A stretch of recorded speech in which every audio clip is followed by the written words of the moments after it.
This coming Sunday sets off the beginning of almost a chain reaction in our worship life. This coming Sunday, we tell the story that we sometimes call Palm Sunday of Jesus' triumphal entry into Jerusalem, into the capital city. And as people are celebrating Jesus' arrival, they're waving palm branches and shouting out, Hosanna, which is the Hebrew or Aramaic for save us, crying out in celebration like Jesus has come as the king they're waiting for. And yet, 5 days later, the crowds are calling for Jesus to be crucified. The respectable religious people want Jesus put to death, and the Roman Empire has put Jesus on a sham trial and eventually puts him to death. How does that happen, right? Even for us who've been retelling this story and following that trajectory for all our lives, even though the church has been retelling this narrative in some form for 2,000 years now, it always catches me off guard that the same crowds, the same people in the city who are waving palm branches and shouting, Hosanna in the highest, announcing Jesus as their king, 5 days later are calling for his death. And yet some part of me thinks, maybe it's exactly because of what happens on Palm Sunday that sets everything into motion. You know, like I say, as a kid, I heard this story every year, maybe you did too, about Jesus marching in and just sort of thought of it as only a happy parade kind of a moment. Like every time I've been, watching a parade in my town or watching people throw candy off a float at the homecoming parade or something. Nothing provocative, nothing that could be scandalous about it. But what Jesus does when he starts that parade marching into the city is a deliberate shot across the bow, calling into question Rome and its power as an empire, as well as the systems that run the temple and the respectable religious people of Jesus' day. And nobody would have missed that in the first century.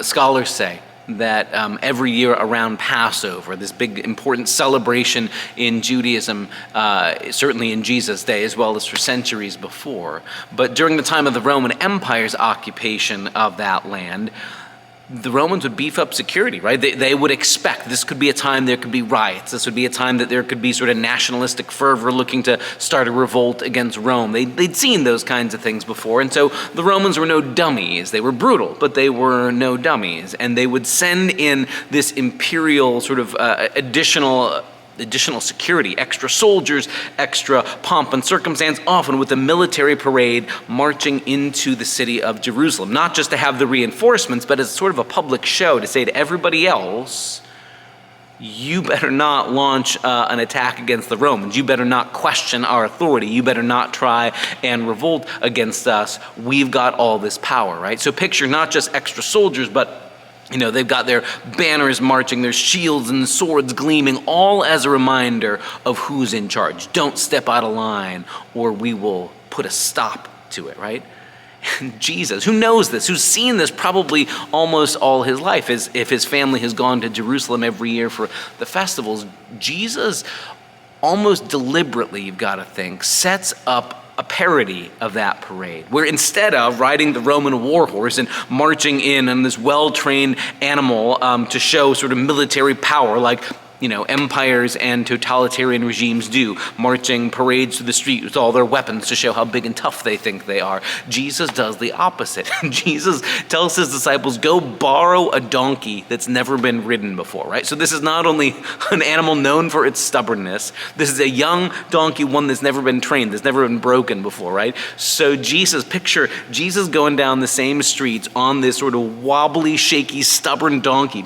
Picture it getting it distracted and stopping at every curb every so often. Jesus does a deliberate parody of the Roman triumphal entry into the city with his own triumphal entry, sort of mocking the Romans. Jesus has to know this is going to be provocative, but part of what he's doing is to say, I've come to bring an alternative to the way of empire. I've come to bring an alternative to Rome's way of dominating and killing and conquering and expanding and colonizing. I've come to bring an alternative even to the respectable religious people and their system that's centered in the temple. There will be later confrontations over the temple later in this week ahead. So Jesus is really, really clear about what he's doing, but he's also clear about what he's not doing. Because Jesus isn't organizing any followers to launch a military assault. They're not going to launch an insurrection. They're not going to try and take over the Roman Praetorium. They're not going to go grab weapons and kill people. This is Jesus embodying a different way of being in the world simply by walking through the city, riding on a borrowed donkey, questioning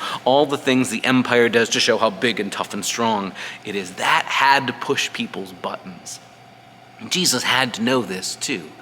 So it's really not a surprise that after the events of what we call Palm Sunday, the Romans begin to have Jesus on their radar. They see him as a troublemaker. They see him as someone who's announcing a different reign other than Caesar's. They don't like that. And the Zealot movement that wants to start a revolution, they don't like that Jesus hasn't called for them to take up their swords and spears and fight off the Romans. And the respectable religious people don't like that Jesus is rocking the boat. Everybody gets upset after Palm Sunday. And yet for us who have come to believe Jesus really is the Messiah, there's something really beautiful about what happens in Jesus' upside-down protest march that we call Palm Sunday.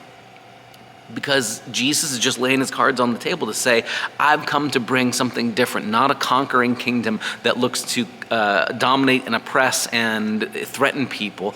And I also haven't come to launch a violent revolution. I've come to embody what God's reign looks like. And that looks less like a military conquest parade and more just like a thrown together march that anybody can be a part of. People right off the street grabbing palm branches from the trees and throwing their cloaks down on the road. Everybody gets involved in this movement and in this moment. That what Jesus offers is not one more empire in a long line of empires. What Jesus offers is not one more violent resistance movement either. Jesus embodies the reign of God in a completely different way, one that then will eventually take him to a cross. As we get ready to hear those stories next week in Holy Week, it's worth remembering Jesus has been honest all along. There's no bait and switch with Jesus, where Jesus presents himself as a king and then backs away and goes, oh, sorry, I meant the cross. Jesus has been saying all along, I've come to bring God's reign, but it looks nothing like the empires and kingdoms that you've seen before. It brings the question once again to us, when we hear what Jesus really has to offer, will we take what he offers, or will we get upset that Jesus isn't offering what we want him to give and crucify him to get out of the way? This week, when we hear the story again of Jesus and the triumphal entry into Jerusalem, it's worth recognizing how many times in our own lives we've been the people who say Hosanna one day and then call for Jesus to be crucified in a matter of days later. And instead, how to become the kind of people who joyfully enter the procession with Jesus, who find ourselves caught up in Jesus' upside-down parade, where the last are put first, where the lowly are lifted up, where God's reign comes through a cross and an empty tomb. That's where our story takes us this coming Sunday as we tell the story of Palm Sunday and then move into the Passion of Jesus. We hope you'll join us for that conversation and worship this coming Sunday. See you then.